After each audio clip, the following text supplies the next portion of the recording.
Pada kesempatan kali ini, saya akan menjelaskan algoritma penjadwalan proses CPU, yaitu algoritma round robin.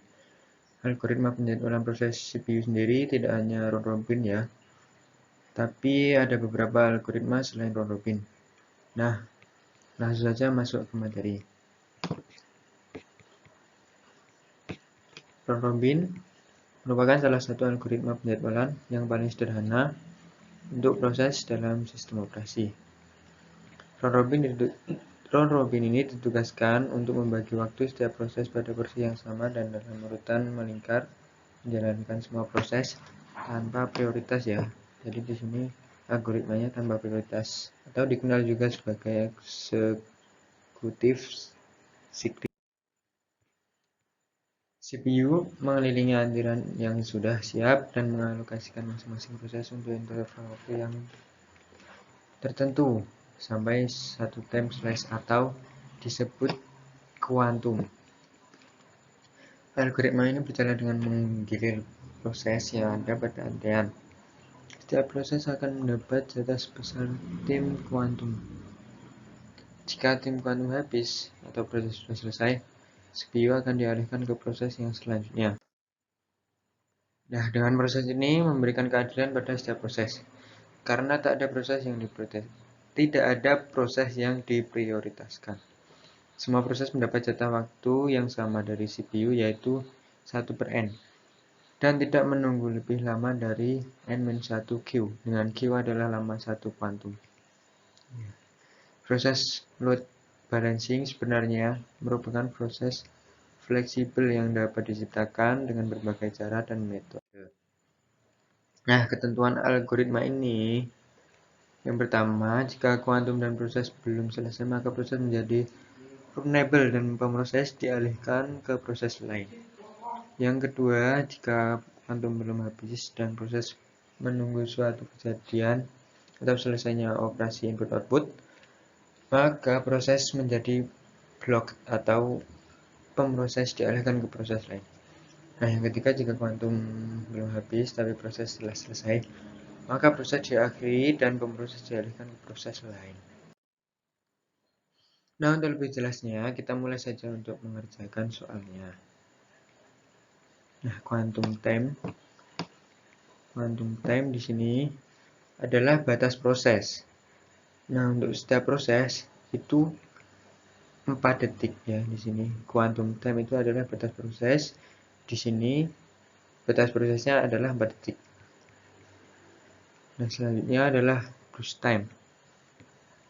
Burst time ini merupakan waktu untuk menyelesaikan prosesnya untuk P1 ini waktu untuk menyelesaikan prosesnya adalah 3 detik. Dan waktu kedatangannya, waktu dimulai prosesnya itu pada detik 0. Terus selanjutnya kita mulai saja. Untuk P1 di sini berwarna merah ya. P1 berwarna merah, P2 berwarna kuning, P3 berwarna hijau, P4 berwarna biru. Udah, kita mulai saja pada P1. P1 waktu kedatangannya adalah 0. Maka P1 dijalankan duluan selama 4 detik karena kuantumnya 4 detik. Kan tetapi burst time-nya untuk P1 ini 3 detik. Maka langsung aja kita jalankan P1-nya selama 3 detik. 1, 2, 3. Sudah selesai. P1 selesai karena burst time-nya hanya 3 detik. Nah, selanjutnya yang akan diproses adalah P2. P2 selama 4 detik ya, karena kuantumnya 4 detik batasnya. Nah, kita jalankan P2 selama 4 detik. 1, 2, 3, 4. Selanjutnya proses yang mengantri adalah P3. P3 ini, P3. lalu P3 dijalankan juga 4 detik. 2, 3, 4.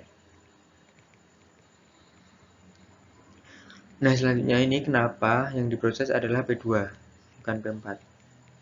Nih, P2. Kenapa bukan P4 duluan yang diproses ya? Di sini karena P4 P4 P4 datangnya terlambat 2 detik. Jadi P3 diproses pada waktu sesudah 3 yaitu 4-5 detik. Antara 3-6 detik ini kan ada waktu 4-5 detik kan. Nah, dia membutuhkan proses selanjutnya. Maka dia mencari proses yang ada pada saat itu, yaitu adalah P2. Karena P2 diantrikan duluan, P4 mengantri sesudah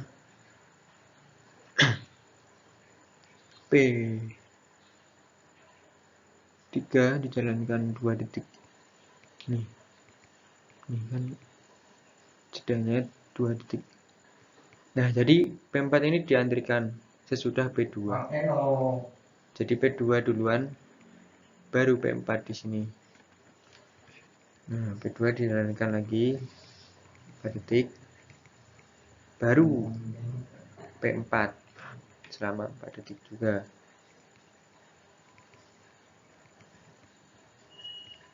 Nah, ada paham ya?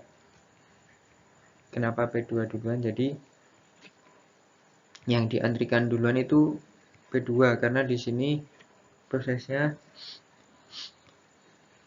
P4 itu ada jeda 2 detik yaitu 4-5 detik ya. Jadi setelah P3 dia memerlukan proses yang sudah diantrikan yaitu P2. Terus selanjutnya yang diproses adalah P2. Kenapa cuma ada satu di sini? Karena P2 kan time-nya 9. Nah, kan sudah dijalankan di sini 4 kali. Dan di sini 4 kali. Di sini 4 kali, jadi sisa 1. Lalu ditulis di sini. Nah, selanjutnya yang masih tersisa adalah P4. P4 burst time-nya 5. Sedangkan di sini sudah diproses selama 4 detik. Jadi sisanya adalah 1. Di sini tulis P4 1. Nah, sehingga diperoleh tabel seperti ini. Setelah membuat Gantt chart yang sudah dibuat tadi, maka dapat diperoleh waiting time-nya untuk P1 itu 0 detik. Karena di sini dia tidak menunggu proses lainnya, jadi langsung dijalankan. Dan P1 ini langsung selesai prosesnya. Tidak ada proses lagi setelah P1 selesai.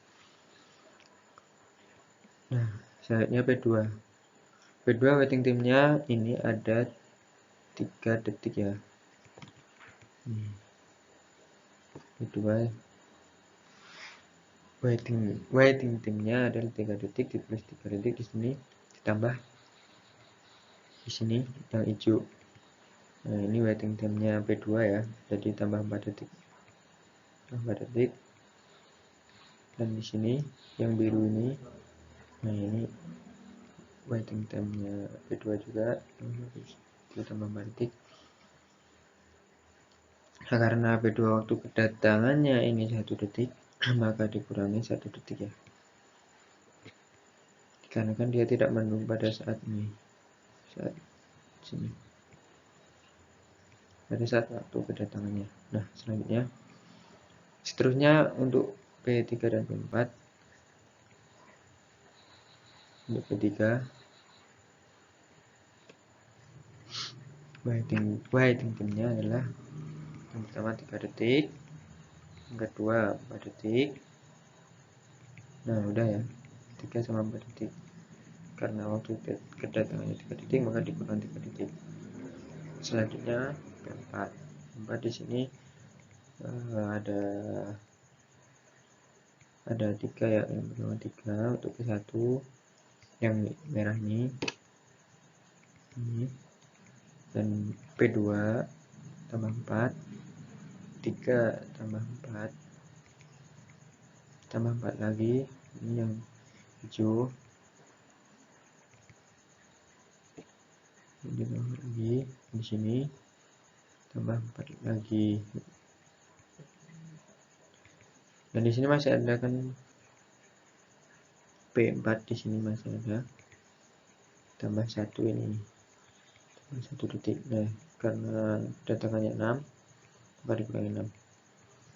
Lalu kita jumlahkan waiting timnya, totalnya adalah 10 tambah 4 tambah 10 ya, hasilnya 24. Nah di sini dibagi 4 karena prosesnya ini ada 4, 1 2 3 4, dan memperoleh hasil 6 milisecond atau 6 detik. Selanjutnya mencari turnaround time atau TAT, yaitu waktu yang dihabiskan proses selama di dalam sistem pemrosesan. Untuk P1 adalah 3. Di sini P1 selesai pada detik ketiga. Hanya P2 selesai pada detik ke-21. Nah, kita tuliskan 21 di sini. Dan karena waktu kedatangannya 1, maka dikurang 1. Nah, untuk P3 di sini selesai pada detik ke-11. 11 ya, dan waktu kedatangannya 3 detik. Untuk P4 di sini selesai pada detik ke-22. Dan dikurangi 6 karena waktu kedatangannya adalah 6 detik. Lalu kita jumlahkan 20 tambah 8 tambah 16 sama dengan 44. 44 dibagi 4 sama dengan 11 ms atau 11 detik ya. Nah kesimpulannya, jadi rata-rata waktu yang dibutuhkan pada metode penjadwalan round robin dengan quantum time 4 detik adalah 6 milisecond, dan waktu total yang dibutuhkan atau turnaround time dari penjadwalan ini adalah 11 milisecond. Semoga dapat dimengerti ya, dan semoga bermanfaat. Sampai jumpa.